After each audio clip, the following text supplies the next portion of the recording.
সহজে অনেক দূরত্ব অতিক্রম করবে। আপনারা পিছবে না, ছোট ছোট আগুন কণা পিছিয়ে আসবে।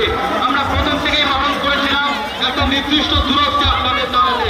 আপনারা সমস্ত রকমের বাধাকে অতিক্রম করে আরো এগিয়ে যাচ্ছেন, সেটা কিন্তু জগৎ কেমন বিপদের কারণ হয়ে যাবে। আপনারা একটা নির্দিষ্ট দূরত্ব এবং যে কোনো মুহূর্তে বিপদ হয়ে যেতে পারে। অত্যন্ত সুন্দর এই আত্মসামাজিক প্রদর্শন আপনাদের জন্য খুব সুন্দর এই আত্মসামাজিক প্রদর্শনকে তুলে ধরছে।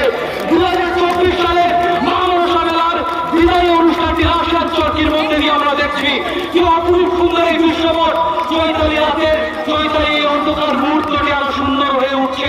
হয়তো এই বিদায়ী অনুষ্ঠান বিষাদঘন হয়ে উঠছে, কিন্তু এই আলোকিত সম্ভাবনার মধ্যে দিয়ে সেই বিষাদঘন অনুষ্ঠানটিকে আমরা যাতে সুন্দরভাবে সমাপ্ত করতে পারি সেই চেষ্টাই আমরা করছি। 4-5 দিন ব্যাপী যেভাবে এত আত্মীয় পরিজন